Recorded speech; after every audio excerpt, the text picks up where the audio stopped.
The Warhound came through the door at 8:40, and every freighter crew in Merckx went quiet before its handler even cleared the threshold. I know because I was watching my eggs. Not out of any particular intention. Merckx scrambles are the best thing in the outer commercial ring of Haveth Station, and I'd been eating them every Tuesday for going on 6 years. Ever since my wife talked me into retiring somewhere with a pressurized atmosphere and a decent view of the transit lanes. I was watching my eggs, and the spoon I was using to push them around the plate stopped moving, and then I was watching the Warhound. It was a Torathi asset. I knew the breed by reputation more than sighting. The Conclave used them for diplomatic security sweeps, crowd clearance on contested transit hubs, the occasional deterrence display at trade talks where someone wanted to make the point that goodwill only extended so far. They ran about twice the mass of a Terran brown bear, low to the ground, built along the same general logic as a crocodile. All the armor in front and along the spine, the legs tucked close, the head enormous relative to the body. The coloring was a deep-banded rust and black, the same palette as a wasp but scaled up to fill a room. The eyes were compound, 8 of them arranged in a forward-facing cluster above a jaw apparatus that the Torathi handlers kept covered with a mesh restraint during public sweeps. Not because it couldn't get the restraint off, because it was protocol.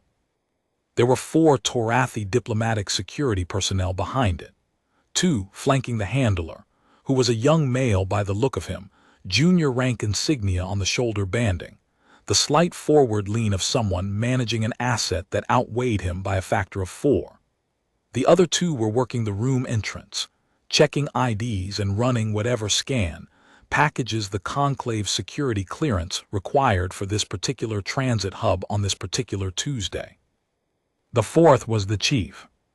She was not junior anything. She was maybe 40 by Torathi reckoning, which put her north of 60 in the way it translated to human biology, the same compact solidity you see in a veteran who has spent decades walking into rooms ahead of everyone else and making the judgment call in the first 3 seconds. Her insignia were different from the others. Her posture was the kind that a person either grows into through consequence or never gets at all. She came in behind the handler and the Warhound, and she swept the room the same way the Warhound did, left to right, systematic, nothing hurried. Her eyes moved across the freighter crews at the long tables near the far wall, across the service counter where Merck's daughter was standing very still with a coffee carafe in her hand, across the corner booth where a slight female with close-cropped gray hair and a battered research satchel was sitting over a cup of something hot, looking at her datapad with the studied concentration of someone who had noticed exactly what was happening and was performing not noticing with professional precision. The security chief's eyes came to me. They held for a moment. Then they moved on. I was, by any reasonable assessment, not a factor. Retired farmer human, 68 years old. The kind of build that used to mean something and now mostly meant I could carry 2 full grain bags up a ramp without stopping, a plain jacket over a plain shirt, a cup of coffee going lukewarm at my elbow. No faction markings, no diplomatic credentials, no reason to be looked at twice by anyone running a security sweep of a transit diner on a Tuesday morning. The thing under my stool was bowed. He was sleeping, which was his default state when we weren't moving. 7 years old, a Belgian Malinois, the kind of dog that everyone who had never dealt with the breed looked at and said, "Oh, a German Shepherd." And everyone who had dealt with the breed looked at and felt a particular sort of exhausted respect for, the same way you feel for someone you've seen run a 12-hour shift and come out the other side wanting to work. He weighed 33 kilograms in the harness, which he still wore every day not because he was working, but because it seemed to be his preference. The harness had come with him when he'd retired from the Terran Auxiliary K-9 program at age 5, and he did not appear to have registered his change in employment status as meaningful. The harness was old enough that some of the stitching had been replaced twice. His muzzle was going gray in the way that mollies go gray, patches above the eyes first, then the chin, the gray spreading back toward the ears in a way that made him look, if you caught him at the right angle in the right light, like a very senior official at a very boring meeting. He was asleep under my stool with his chin on the floor and his eyes closed, and one ear at half-mast, which was how he slept when nothing was interesting. The other ear was fully up, which was how he slept when something was worth monitoring. Both ears were up now. I noticed this the way you notice things after 6 years of paying attention to a dog, who is generally smarter than you about what constitutes a threat assessment. Without drama, without alarm, just a quiet internal acknowledgement that the animal under my stool had filed whatever was happening under a different category than sleep. I put my fork down, I picked up my coffee, I waited. The Torathi warhound began its sweep.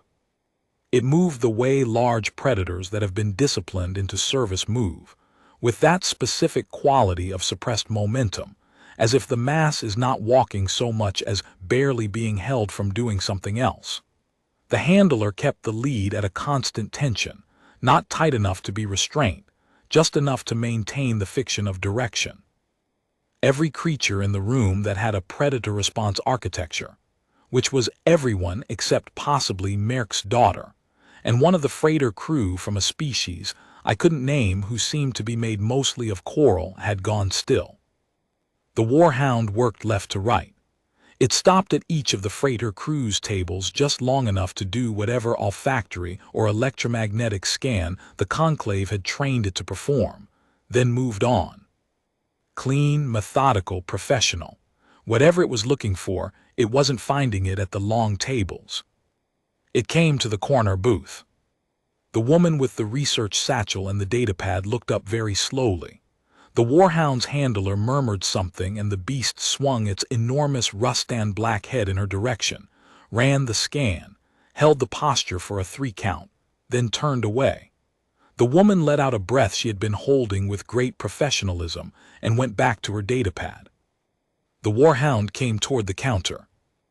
Merck's daughter put the coffee carafe down on the counter with the kind of careful, controlled movement that a person makes when they are trying not to give the impression that they are being very careful. The warhound passed her, passed the length of the counter, turned toward the far end of the room. Toward me. I drank some coffee. It was getting cold.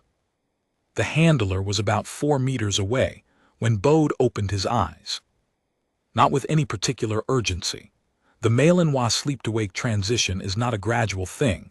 They don't stretch and yawn and blink their way into consciousness the way a Labrador will.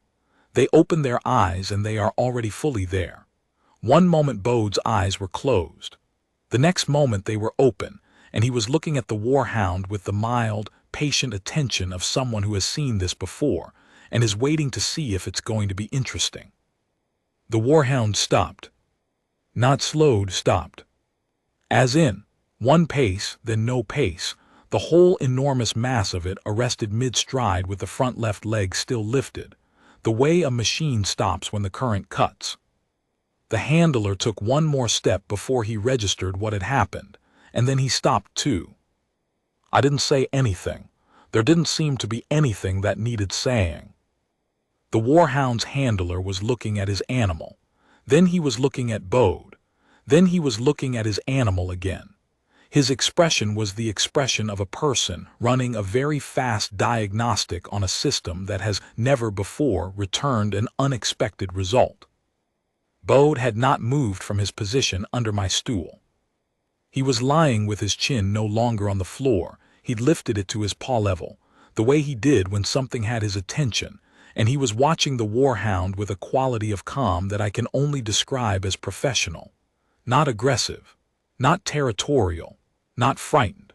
The kind of calm that belongs to an animal that has assessed a situation, filed it accurately, and is waiting to see what the other party will do next. The warhound had not lowered its raised leg. It was still mid-stride, still stopped. The handler's earpiece crackled. I heard the security chief's voice through it, clipped, procedural, Torathi standard diplomatic grade, which I spoke a working amount of from 6 years of transit hub residency. Something like status. Why have you stopped? The handler said something back into his comm.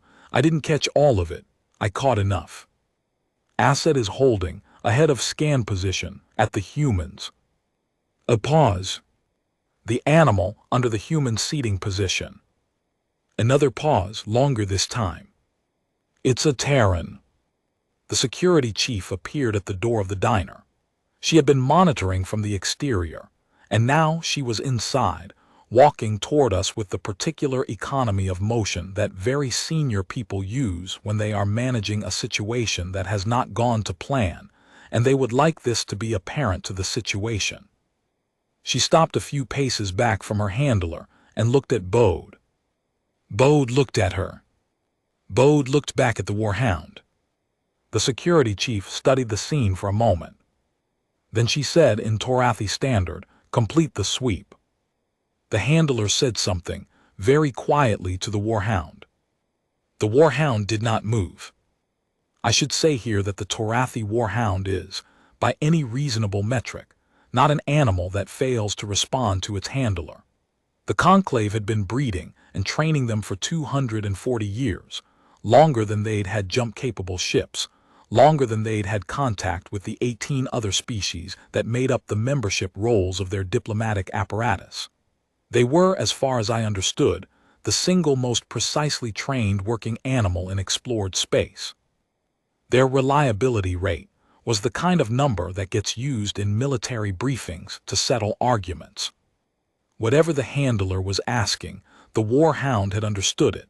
Whatever the handler was asking, the warhound was choosing not to do. That is not something that happens. I drank some coffee.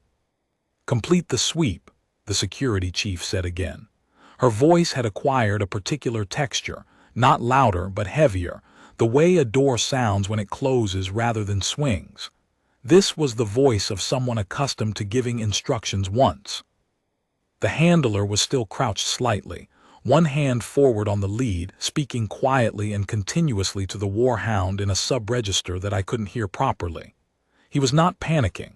He was doing exactly what you do when a trained asset freezes. Calm voice, steady lead pressure, no escalation, no drama. He was good at his job. The warhound looked at him, then it looked back at Bode. The thing was, and I noticed this only because I was sitting close enough and I have spent enough years watching a dog in a harness assess a situation. The warhound's body language was not the language of confrontation. It was not postured forward. It was not showing threat. What it was doing was much stranger. It was holding the position of an animal that has encountered something it does not know how to categorize and is, in the absence of that categorization, defaulting to caution. Caution, in the Torathi Conclave's primary security asset, in the middle of a sweep, because of a retired military dog with a gray muzzle sleeping under a farmer's bar stool in a transit diner. Bode scratched his ear slowly with his rear left foot. Then he put his foot down and went back to watching the warhound. The security chief looked at me. "Is this your animal?" she said. "Yes," I said. "What species?" "Belgian Malinois, earth dog, working subspecies, retired K9. I picked up my coffee. His name's Bode." She looked at Bode. Bode was watching the warhound with polite attention. "He needs to be removed from the vicinity," she said. "He's not doing anything," I said. "My asset is unable to proceed." "I see that," I said. "That's not Bode doing anything. That's your asset making a choice." There was a pause. "Earth animals," she said, "are not, there is no threat classification applicable to a Terran companion animal on this station. There is no incident record. There is no registered." "He's not a threat," I said. I put the coffee down. "He's also not moving. He's retired. That stool is where he sits when I eat breakfast. He's been sitting under that stool twice a week for 6 years." The security chief studied me for a moment with the look of a person who is revising an assessment made approximately 4 minutes ago. Then she looked at the Warhound.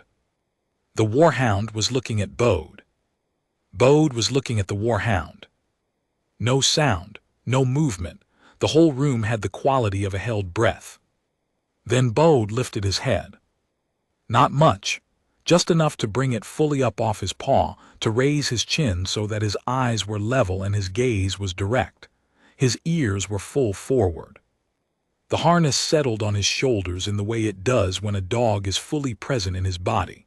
His eyes, which are amber going toward bronze, were on the Warhound's compound cluster with the steady, unhurried quality of an animal that has made an assessment and found it unremarkable. He held it for maybe 2 seconds. Then he put his chin back down on his paw. The Warhound sat down. Not backed up, not turned away. It sat. The way a dog sits when it is told to stay, the controlled, deliberate, load-bearing sit of an animal that has received an instruction it understands and is complying with it. All that mass, all that rust and black armor and jaw apparatus and 240 years of selective breeding, arranged into the posture of a student. The handler was looking at his asset. He was not speaking into his comm. He appeared to have forgotten about his comm. The security chief had stopped moving. Everyone else in Merckx had stopped moving. I believe Merckx's daughter had stopped breathing, but I can't confirm this with certainty. One of the freighter crews at the long tables, a mixed team, 3 species, the kind of working crew that runs cargo on the transit lanes and has seen most of what the outer ring has to offer, had gone entirely still. Not the polite frozen stillness of the first minute, when the Warhound had come in and the room had made the obvious calculation. This was different. This was the stillness of people who had looked at 2 animals and understood, at some level below language, what they were seeing. A male from the coral-built species had stopped mid-chew. He had not resumed. A female from a species I recognized from the Transit Authority's cultural briefing, tall, bilaterally plated, normally quite loud, had put her utensil down and folded her hands on the table with the quiet precision of someone who has just decided that the only correct course of action is to be very, very small. The only person in the room who appeared unconcerned was Merckx himself, who was in the kitchen and had not come out, and who therefore had not seen any of it. I could hear him moving back there, the sound of something in a pan, ordinary and separate from everything that was happening in his dining room. The security chief's second officer, the one who had been stationed at the door, had come in.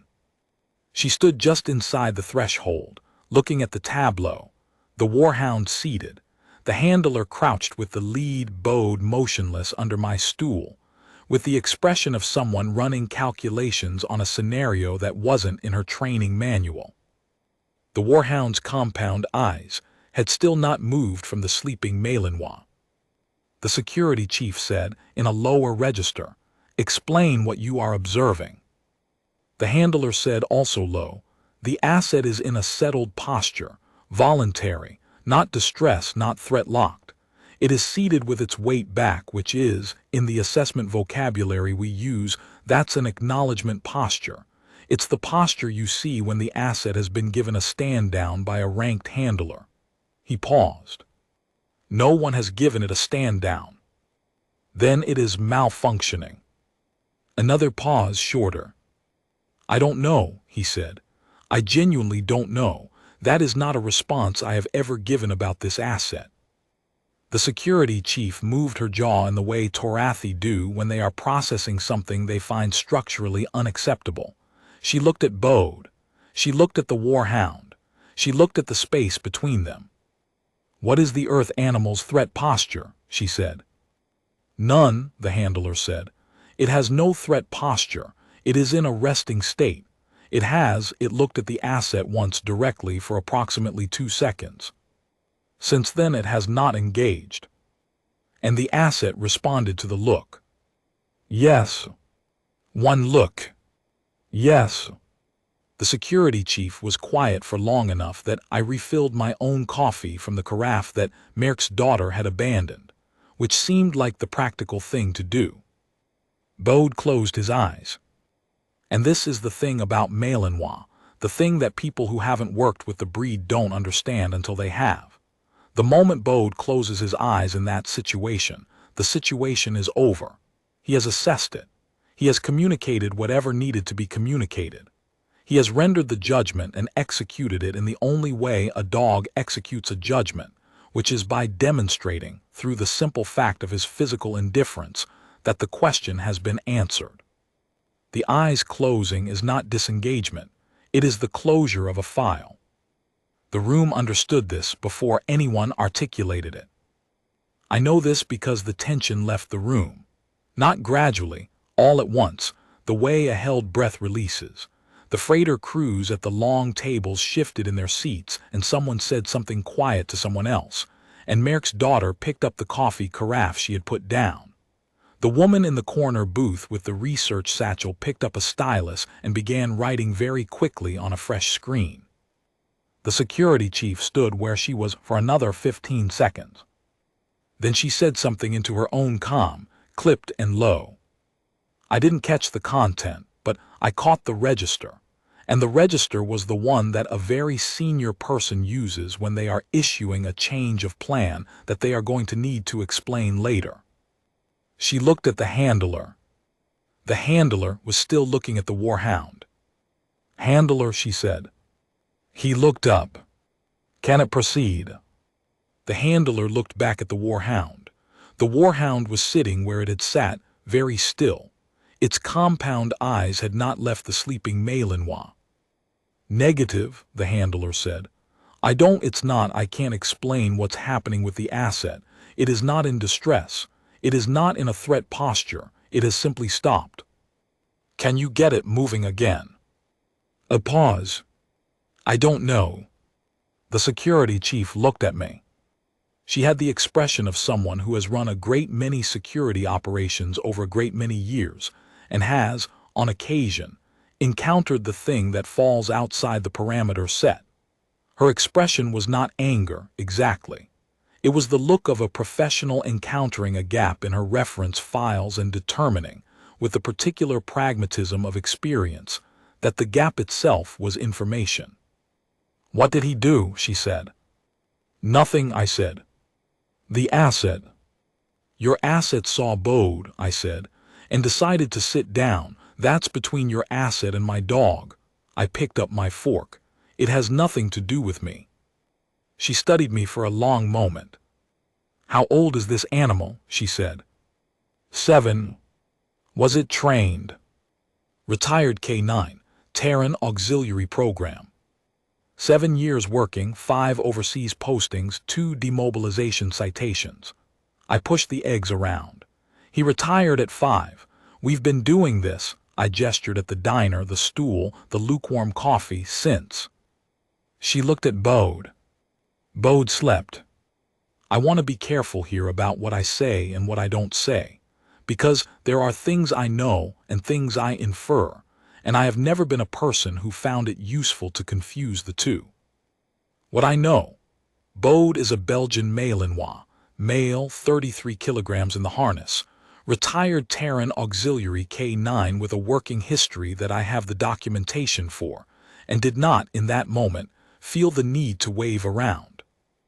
I know that the Torathi warhound is the most decorated working animal in the Conclave security apparatus, and that its reliability rate is used in military briefings to settle arguments. I know that it stopped in front of Bode and would not go forward. I know that when Bode looked at it, it sat down. I know that when Bode closed his eyes, the situation was over. What I infer. There is a vocabulary between working animals that has nothing to do with species or training methodology or 240 years of selective breeding, by an alien civilization with a military culture older than most Earth nations. There is a vocabulary that is older than any of that. The Torathi had built their warhound into the best possible version of what it was, which is to say they had made it very precisely what it already was, a predator with discipline. And somewhere in the architecture of that predator, in the part that no training program had built, because no training program could build it, because it had been there since before the first Torathi had thought to formalize it. There was a system for reading other predators. And that system had read Bode. I don't know what it said. I know what happened after. The security chief's comm crackled. She listened. She said 2 words and turned back to the handler. She looked at me for another moment, measuring. Then she pulled a thin device from her jacket, a portable scan unit, the kind diplomatic security used to run background checks on persons of interest during sweeps, and she pointed it at Bode. It ran. She looked at the read.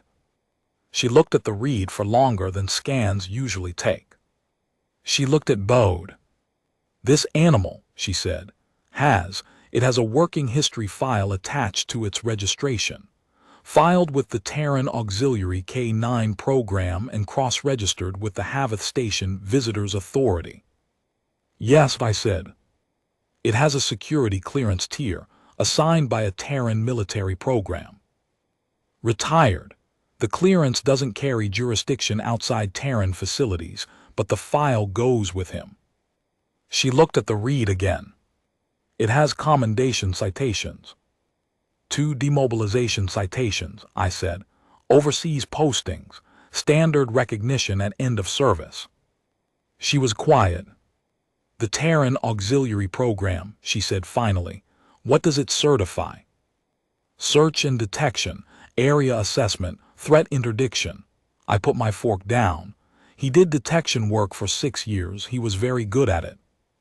Another pause. And now he eats breakfast with me.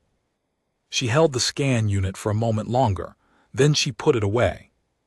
The file says his clearance designation at retirement was primary active.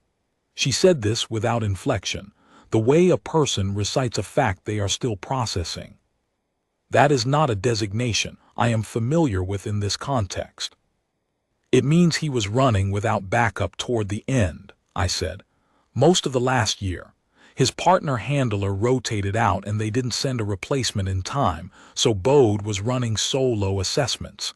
They gave him the designation to reflect that. It's a paperwork thing. Running assessments alone. Yes. She looked at Bode one more time. Something had shifted in her face, not softened exactly but recalibrated. The revision of an assessment, a professional looking at data and updating a prior. I see, she said. She looked at her handler and the war hound, and whatever she was going to say about moving the sweep, she said it with less of the edge it would have carried 30 seconds ago. We're moving the sweep to a secondary entry point, she said.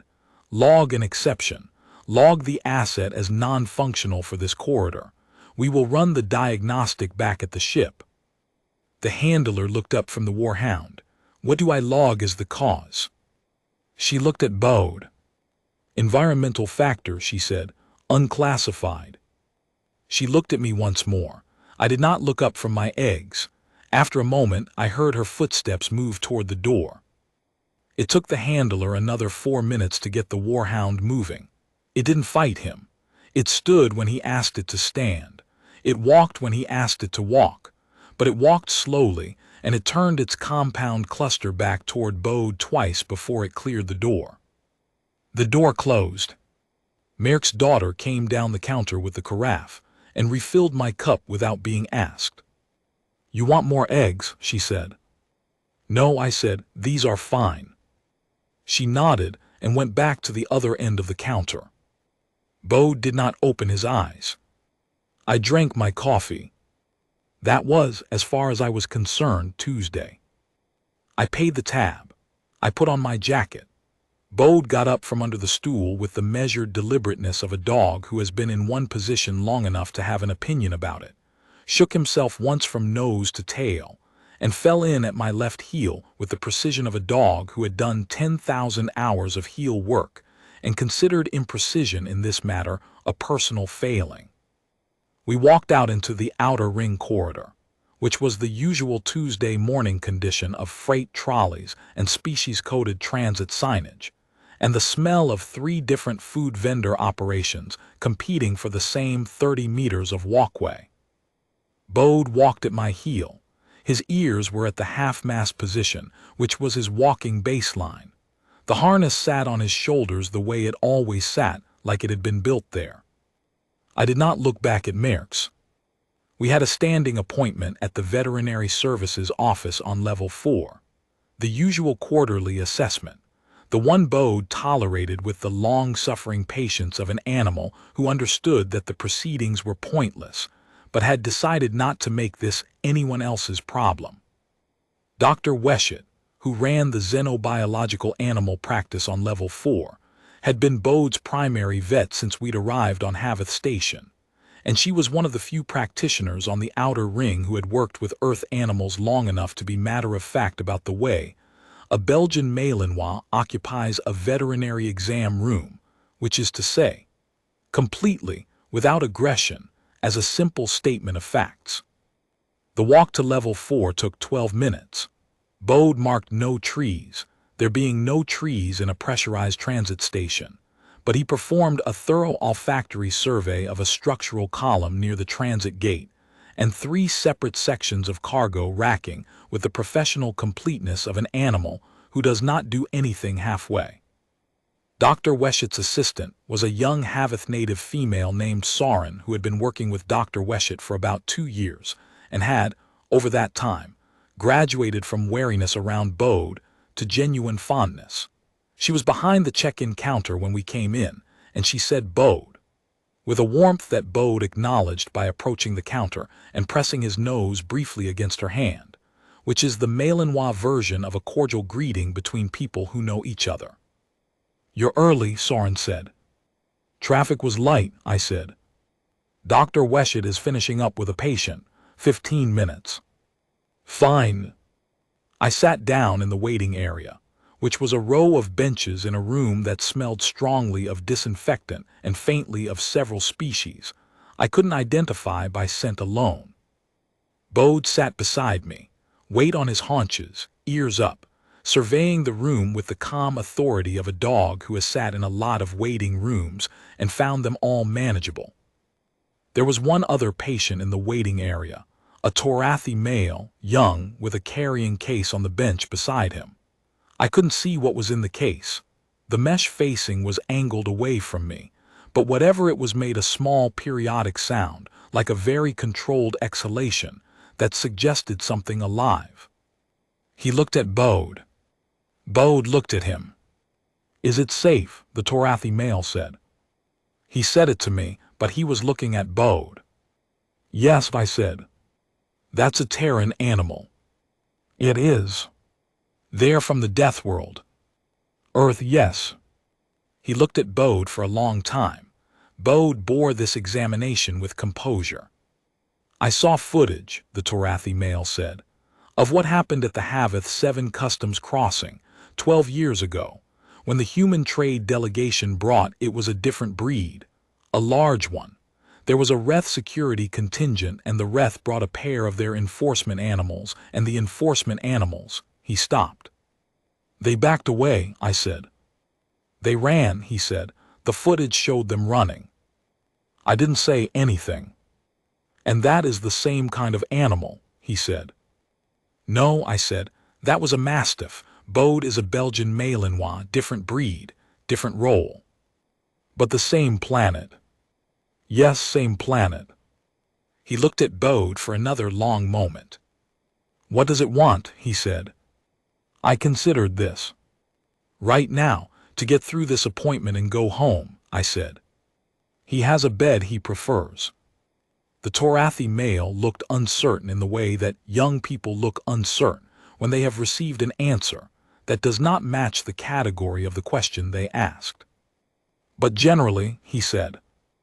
"Generally," I said, "he wants what working dogs want, a job or the memory of a job, to be useful, to be beside me." I looked at Bode. Bode was looking at the ceiling with the private expression he got when something in the ventilation system was interesting to him. He's been retired for 2 years. He's adjusted reasonably well. The Torathi male nodded slowly. He was still watching Bode with an expression I recognized. Not quite fear, not quite awe, but the uneasy neighboring state that sits between them, the place you end up when something has been filed in the wrong category for a long time and you've just understood the error. A pause came between us. The small periodic sound from his carrying case filled it. I saw what happened at the outer ring transit node, he said. This morning, I was in the level 2 corridor. The security team came out of the diner and people where everyone had stopped walking. Someone said it was a Terran animal inside. Someone else said that wasn't possible. He paused. They were talking about it in the transit hall. I didn't say anything. You were in there, he said. It wasn't a question. I was having eggs, I said.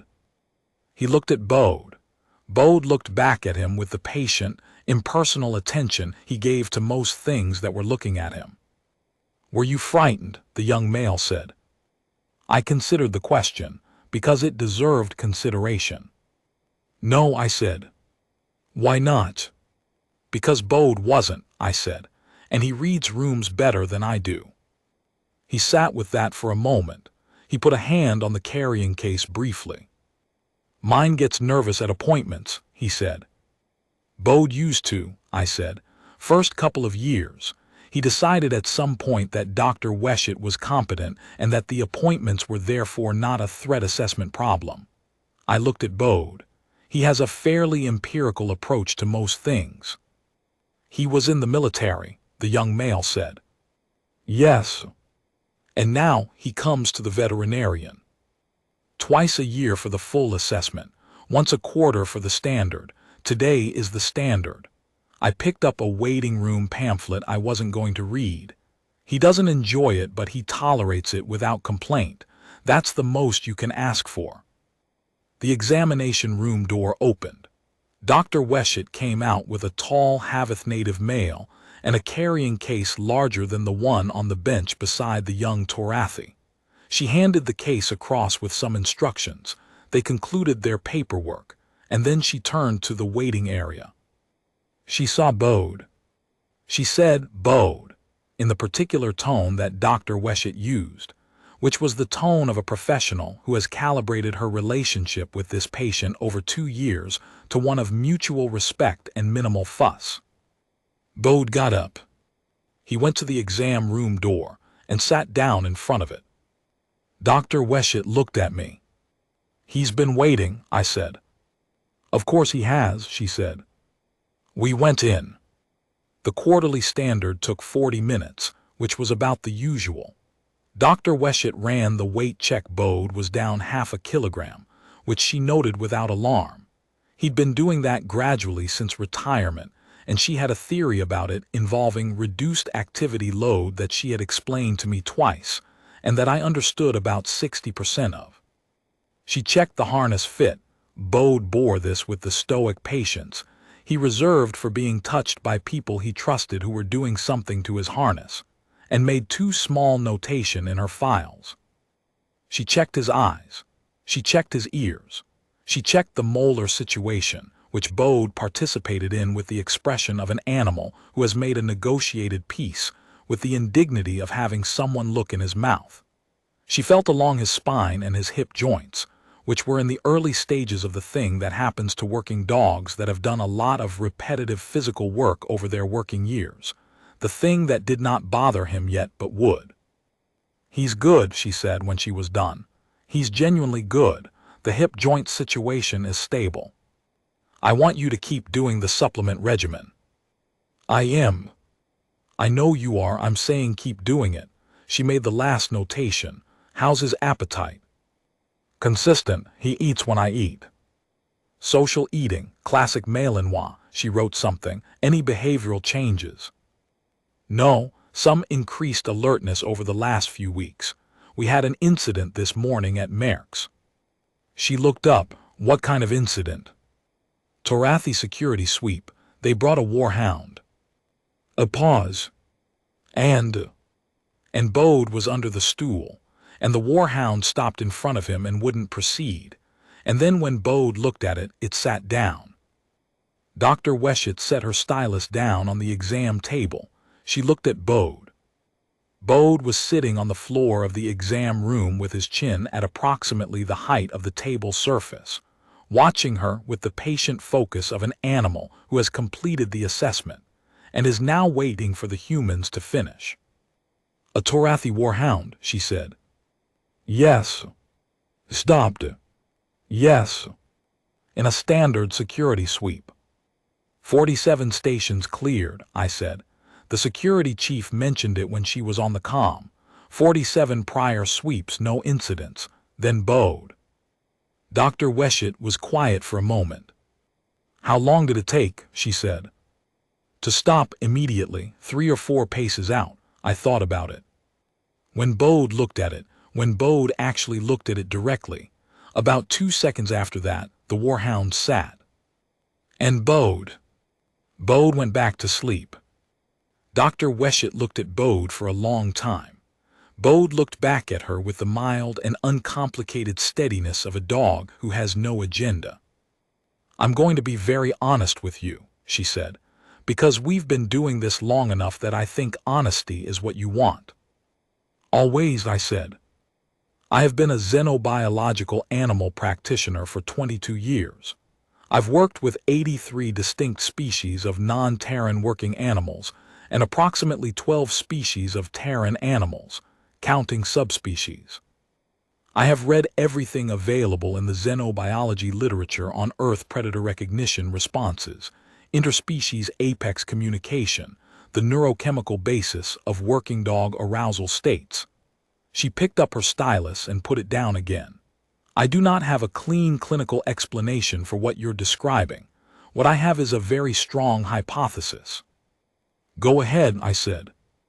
"The Torathi warhound's training is extensive, but what it is extensive in is Torathi predator recognition architecture. It has been trained to recognize and respond to threat signatures as defined by Torathi biology and Torathi encounter history. That's 240 years of very precise calibration." She looked at Bode. "What it has not been calibrated to encounter is an Earth animal with a working history that runs parallel to its own, at the same level of the same function. It's not that Bode is bigger. It's not that Bode is more aggressive. It's that the warhound looked at Bode and got a reading it doesn't have a category for." "An animal that's been in the same places," I said. "An animal whose working history, the specific neurochemical markers that a working animal carries, the adrenal profile, the cortisol patterns, the particular physical economy of a body that has spent years doing exactly one thing at a very high level, is legible to another working animal as a record. The warhound can't read Terran. It doesn't know what a Belgian Malinois is. But it can read what Bode is at the level that matters. And what Bode is something that has been a long time in very serious work." I looked at Bode. Bode looked at the wall, at something interesting in the wall's structural composition. "And the sitting down," I said.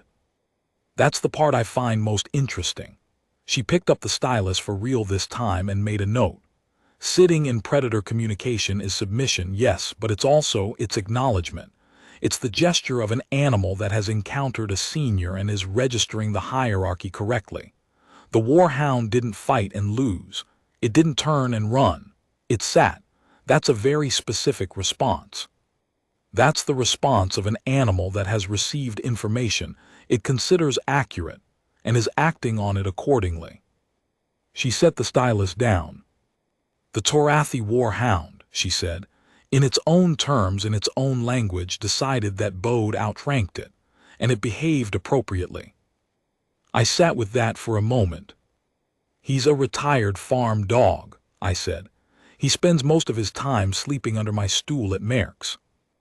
"Yes," she said, "and he spent 2 years before that doing overseas K-9 postings for the Terran Auxiliary Program and 5 years before that in training and certification. He is what he is.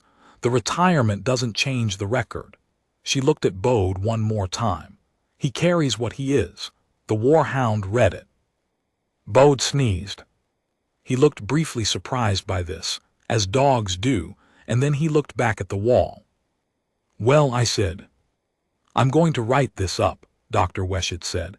"Informally, I know a xenobiologist on station who studies interspecies predator communication. She's going to want to know about this." "She was at Merck's this morning," I said. Dr. Weshett looked at me. The woman in the corner booth, gray hair, research satchel, she was writing when the warhound sat. A pause. "That's Dr. Servith," she said. "She was at Merck's." "She was." "Chet," she said, in the tone of someone who has just understood that a coincidence is not, in fact, a coincidence. "Dr. Servith doesn't eat at Merck's. She eats at the faculty refectory. She has eaten at the faculty refectory every morning for the 4 years she's been on station. She is a creature of absolute routine." I picked up Bode's lead from the exam table where I'd draped it. "Maybe she fancied a change," I said. Dr. Weshett gave me the look of a person who knows she is not going to get a satisfying answer and has decided to accept this. "Come back in 3 months," she said. "Keep doing the supplement." "I will," I said. Bode stood and walked to the door and sat in front of it. The door opened. He walked out. We took the long way back to the exterior residence block where we had our apartment, because Bode preferred it, and I didn't have anywhere I needed to be. The long way went through the transit park on level 3, which was a pressurized green space the size of a municipal parking lot that the station administration had installed as a mental health concession to the species that found enclosed metal corridors psychologically taxing over extended periods. There were 4 or 5 varieties of non-earth grass planted in raised beds. None of it smelled right, by Earth standards, but Bode sniffed at it with consistent professional interest on every visit, the way a contractor surveys a job site that is not quite up to spec but bears examination anyway. It was midday. The park was moderately populated. A handful of other station residents, 2 species I knew by sight and 1 I didn't. A group of young Haveth cadets in the pale gray uniform of the Transit Authority doing some kind of supervised outdoor exercise that mostly involved sitting in a loose circle arguing about something in a frequency I couldn't fully hear. Nobody paid us particular attention, which was how I preferred it. We did 2 circuits of the park. Bode investigated the non-earth grass beds with the thoroughness he brought to any investigation. He found something under a bench that required extended examination, the nature of which I did not inquire into, and he did not explain. He sat for a minute in the middle of the main path while I stood beside him, both of us looking at nothing in particular, which was something he did occasionally, and which I had long since stopped trying to interpret. The young Haveth cadets in the gray uniforms had stopped their argument. 3 of them were watching Bode with the cautious, earnest attention of people who have heard something about an animal category and are now recalibrating their prior assumptions based on direct observation. Bode ignored them with the thoroughness of a dog who has been observed by people recalibrating their prior assumptions many times and found the experience unremarkable. Then he got up and we walked home. The apartment was small and practical, the way apartments on the outer ring of a transit station are. Enough room, no extra room, the kind of space that stops being uncomfortable once you've made peace with it. There was a bed for me, a bed for Bode. His was the good one, technically mine, but he'd taken it early in our residency here, and I'd adapted a kitchen that did what kitchens are for, and a window that looked out on the transit lane view my wife had liked, which was a long diagonal of deep space interrupted by the steady traffic of ships coming in and going out at all hours. She'd said it was like watching a river. She'd been gone 3 years now. The apartment had taken about 6 months after that to stop feeling like a place she had temporarily stepped away from and start feeling like a place I lived in. I made tea. Bode went to the bed and turned around twice and lay down. The harness still on, he would sleep in it until I took it off him this evening, which was our routine. I took my tea to the window. The transit lanes were busy for midday. I counted 3 freighters on approach, a passenger liner from a class I didn't recognize, 2 Torathi diplomatic shuttles running in close formation toward the station's formal dock, which was on the opposite side from our ring. I thought about what Dr. Weshett had said. He carries what he is. The Warhound read it. I turned that over. It was the sort of thing that sounds like a lot when someone says it out loud, and then, when you're alone and it's quiet and you're looking at the dog in question, who is already asleep on your bed with his gray muzzle on his paws and the harness rising and falling with each breath, it sounds less like a thing that needs a sentence and more like a thing that was always just true. Bode had not chosen to be what he was. He'd been bred for it, trained into it, worked at it for 7 years. But the Torathi Warhound hadn't chosen to be what it was either, and the two of them had looked at each other across 4 meters of an ordinary diner on a Tuesday morning, and conducted some kind of exchange that I was not party to and that had apparently been entirely clear. What he is, not what he was. 2 years retired, gray in the muzzle, preferring his bed, tolerating the veterinarian, doing thorough surveys of non-earth grass in the transit park. All of that. And still, underneath all of that, the thing he'd been when they sent him out and the thing he'd been when they'd brought him back and sent us both here to do this quieter thing. I had a theory, not Dr. Weshett's theory, not a clinical thing, just the kind of slow inference you accumulate over 6 years of paying attention to one animal, that Bode knew exactly what had happened in Merckx this morning and had considered it not particularly remarkable. That from his perspective, the Warhound had done the only thing that made sense given what it had found, and Bode had communicated that he understood that, and then the matter had been resolved. The economy of it. The thing the Torathi had put 47 successful security sweeps into. The thing that had cleared diplomatic venues on 18 stations across 4 transit systems. Stopped. Sat. In front of a dog that was asleep under a bar stool. I found I didn't have a strong feeling about this in any direction. It didn't make me proud particularly. It didn't surprise me exactly. It had happened the way things happen when the facts are simply what they are and no amount of prior expectation modifies them. The Warhound had read Bode correctly. Bode had confirmed the read. The security chief had logged an unclassified environmental factor and moved the sweep. The woman with the research satchel, Dr. Servith, who did not eat at Merckx, who had been there that morning for reasons that apparently had to do with a hypothesis she'd been developing, and a Tuesday that provided the field observation she needed, had written very quickly and at length. Life had continued. I finished my tea, I washed the cup. The paper, when it eventually came out, was 7 months later. Dr. Weshett sent me a link without comment. The abstract was in Galactic Standard, and then in Haveth Native, and then in English, which was a courtesy I appreciated. The title translated, roughly, as Predator Hierarchy Recognition Across Taxonomic Distance, a case study in Earth origin working animal encounter response. The citation section was 41 entries long. I read the abstract. I read the first 2 sections. Then I sent the link to my daughter in Brisbane, who called me within the hour. "Dad," she said, "Dad, they ran it through the Conclave's comparative xenobiology database. The database has entries for 612 apex recognition encounters across 43 non-Terran species. Do you know what rank it came back with for Bode?" "No," I said. "Neither do I exactly, because the database uses a Torathi classification system that doesn't map cleanly onto anything we've got in English, but the rough translation they used in the paper is," I could hear her looking for the line, "first-tier encounter signature, unbounded." I looked at Bode. Bode was asleep on the bed. His chest was moving, his muzzle was gray, the harness was on. "What does unbounded mean?" I said. "It means the database doesn't have a ceiling for it," she said. It means the classification system doesn't go higher. She was quiet for a moment.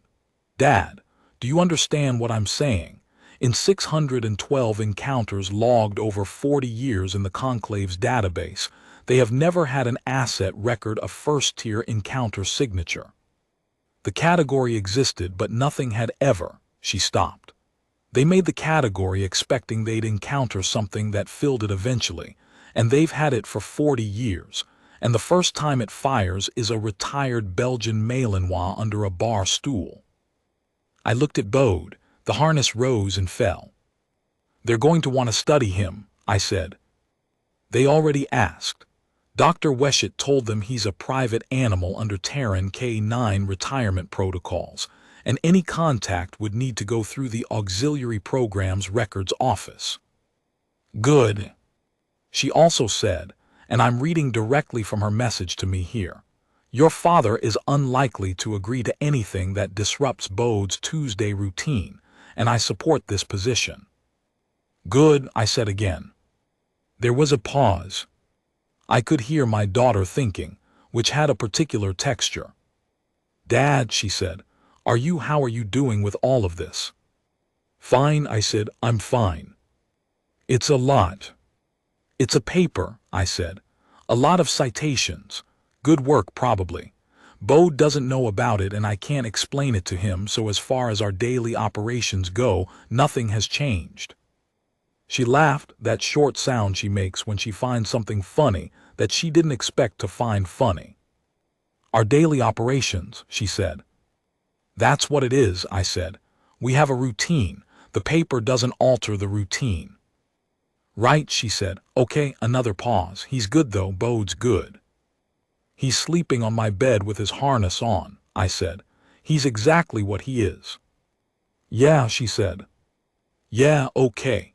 The fond resignation in her voice that I recognized from her mother and had always been grateful for. Tell him I said hi. I'll pass it along. We said goodbye. I put the phone down. The transit lanes outside the window were doing what transit lanes do in the late afternoon, which is picking up the commercial traffic that doesn't want to manage the approach angles at peak hours.